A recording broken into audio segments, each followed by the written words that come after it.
राम मंदिर के प्राण प्रतिष्ठा के समारोह पर क्या बोले सनी देओल। सनी देओल वो अभिनेता हैं जिन्होंने बीजेपी में रहकर हिंदू धर्म का खूब सहयोग किया है। राम मंदिर बनकर अब तैयार हो गया है और लाखों लोग राम मंदिर का भाव निर्माण देखकर खुशी से झूम रहे हैं और दूसरी तरफ कई सारे लोग इसका विरोध कर रहे हैं। वे अस्पताल निर्माण का इससे बेहतर मान रहे हैं। हालांकि उन्हीं में से कुछ लोग ऐसे भी हैं जो मंदिर के खिलाफ थे। उन लोगों ने सनातनियों का उत्साह देखा और अब उनके हालात में बदलाव हो रहा है। अयोध्या श्री राम की प्राण प्रतिष्ठा को अब कुछ ही दिन शेष रह गए हैं और प्राण प्रतिष्ठा की तैयारी बहुत ही जोरों से धूमधाम से चल रही है। भगवान की प्राण प्रतिष्ठा का निमंत्रण ऐसी कई सिनेमा की हस्तियों को जिन्हें मिल चुका है और 22 जनवरी 2024 को प्राण प्रतिष्ठा में शामिल होने के लिए कई सिनेमा के सितारे काफ़ी उत्सुक दिखाई दे रहे हैं। उन्हें इस ऐतिहासिक पल की काफ़ी बेसब्री से इंतजार हो रहा था। ऐसे मौके पर बॉलीवुड की प्रतिक्रियाएं काफ़ी ज़्यादा वायरल हो रही हैं। ऐसे में सनी देओल ने क्या कहा, आइए जानते हैं इस वीडियो के माध्यम से। आगे बढ़ने से पहले आप एक लाइक और कमेंट में जय श्री राम लिखना न भूलें। हम भक्तों को जिस घड़ी का इंतजार था वो अब आ गई है। राम मंदिर बन कर तैयार हो गया है। कई सालों तक पंडाल में रहने वाले राम लला को अब पक्की छत मिलने वाली है। 22 जनवरी को राम लला की प्राण प्रतिष्ठा होगी और राम लला गृह में शामिल हो जाएंगे और प्राण प्रतिष्ठा होने के बाद भी राम मंदिर का कार्य जारी रहेगा कि इस मंदिर को 3 मंजिले की इमारत से के हिसाब से बनाई जाएगी। नीचे का तल्ला मजबूत हो गया है। ये जानकर आपको हैरानी होगी कि राम मंदिर बनाने में एक भी ग्राम लोहे का इस्तेमाल नहीं हुआ है और राम मंदिर की लंबाई 380 फीट और चौड़ाई 250 फीट, ऊंचाई 161 फीट है, जिसमें एक भी ग्राम लोहे का उपयोग नहीं किया गया है। अयोध्या के राम मंदिर के निर्माण में लोहा नहीं लगाया गया। राम मंदिर के परंपरागत नागर के रूप से बनाया जा रहा है। इस जानकारी को राम मंदिर के महासचिव श्री चंपत राय ने दी। उन्होंने कहा कि लोहे के और श्री चंपत राय ने बताया कि लोहे के न इस्तेमाल होने से इसकी आयु लमसम कम से कम 1000 वर्ष होगी। इसमें लोहे का न लगाने का मुख्य वजह मंदिर की आयु है। श्री चंपत राय का मानना है कि लोहे का इस्तेमाल करने से इसकी आयु घट जाती। हो सकता है इसका दोबारा मरम्मत करवाना पड़ता, क्योंकि लोहे में जंग लग जाता है।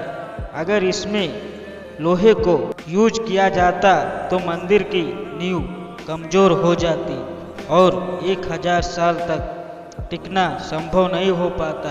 और आपको बता दें कि पहले की ज़माने की इमारतें बगैर लोहे की बनाई जाती थी।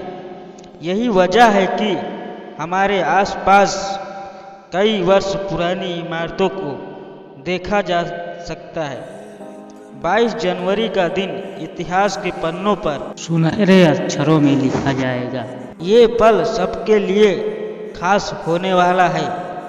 इस पल को सच्चे सनातनी साक्षी बनेंगे और 1885 में बाबरी मस्जिद को लेकर विवाद खड़ा हुआ।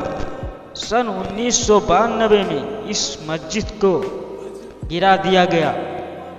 134 सालों तक कानूनी लड़ाई के बाद 19 नवंबर 2019 को सर्वोच्च न्यायालय के राम मंदिर पर पक्ष के फैसले पर ये विवाद खत्म हो गया और इस फैसले से भारत के करोड़ों लोगों में खुशी की लहर दौड़ गई। आपको बता दें कि 70 एकड़ में बने इस राम मंदिर की प्राण प्रतिष्ठा 22 जनवरी को होनी है। वहाँ राम मंदिर की चर्चा केवल अयोध्या में ही नहीं पूरे विश्व में हो रही है।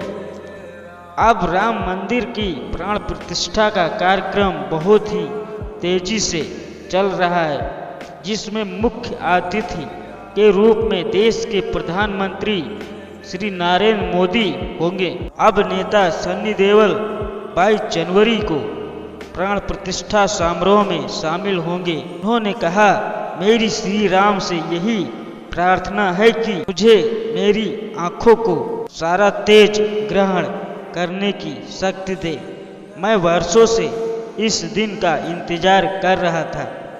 मैं बहुत खुश हूँ और बहुत ही भावुक। अभिनेता अक्षय कुमार भी 22 जनवरी को राम मंदिर की रामलला की प्राण प्रतिष्ठा में शामिल होंगे। जब मंदिर का निर्माण शुरू हुआ तो अक्षय कुमार ने योगदान दिया और उन्होंने सोशल मीडिया पर लिखा, मैंने शुरुआत कर दी है, उम्मीद है कि आप भी शामिल होंगे। अक्षय कुमार ने लोगों से अपनी क्षमता के हिसाब से शामिल होने को आग्रह किया। साउथ बॉलीवुड के अभिनेता चिरंजीवी को प्राण प्रतिष्ठा में शामिल होने के लिए आएंगे। चिरंजीवी के साथ बाल कलाकार के नेता तेजा सजा की फिल्म हनुमान अब रिलीज हो गई है। इस फिल्म के दौरान अभिनेता चिरंजीवी ने खुलासा किया कि राम मंदिर के प्रत्येक टिकट से 5 रुपये दान किया जाएगा। फिल्म अभिनेता अनुपम खेर 22 जनवरी को होने वाली प्राण प्रतिष्ठा में शामिल होंगे। वे कहते हैं कि हिंदुओं ने कई सालों तक संभावित लड़ाई लड़ी, केवल हिंदू धर्म के बारे में नहीं, अभिव्यक्ति के बारे में है। आगे कहते हैं कि तमाम बाधाओं के बावजूद भी राम मंदिर बना है। हम सभी भारतीय इस ऐतिहासिक पल का इंतजार कर रहे थे।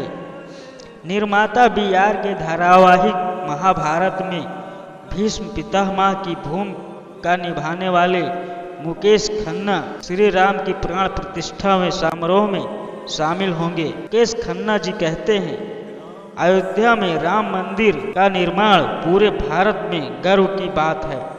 भारत सरकार भव्य राम मंदिर का निर्माण कराकर देश को एक नई पहचान दिलाई है। हम सबको इसको भव्यता से देखनी चाहिए। इसी लिस्ट में सुपरस्टार अमिताभ बच्चन का नाम भी शामिल है। माधुरी दीक्षित को भी राम मंदिर उद्घाटन समारोह के लिए चुना गया है। हम दरअसल एक टाइगर रणवीर शोरी की बात कर रहे हैं, जो अपने बयानों को लेकर राम मंदिर के बारे में चर्चा में है, लेकिन उन्होंने अब लोगों की आस्था के सम्मान के बारे में बात की है। बता दें कि राम मंदिर की जमीन को लेकर राजनीतिक कई दशकों के बाद राम मंदिर का उद्घाटन समारोह 22 जनवरी 2024 को हो रहा है। इससे पहले रणवीर शोरी ने सोशल मीडिया पर एक माफ़ीनामा लिखा, जिसमें उन्होंने कहा, मुझे आज बहुत शर्म महसूस होती है। मैं शांति की वेदी पर धर्म और धार्मिकताओं को त्यागने के लिए तैयार था और मुझे शर्म आती है कि मैं मर्यादा पुरुषोत्तम श्री राम के साथ मूल्यों के साथ खड़ा नहीं हुआ और उनके खिलाफ रहा। रणवीर शोरी ने उन लोगों को बधाई दी जो उनके लिए लंबी लड़ाई लड़ी और वे हमेशा ही रामलला को विराजमान के बारे में पक्ष में रहे। 500 सालों के बाद श्री राम जी अपने घर पर विराजमान होंगे। इस अयोध्या नगरी के बारे में आपको जानकर कैसा लगा, कृपया कमेंट में जय श्री राम लिखना ना भूलें।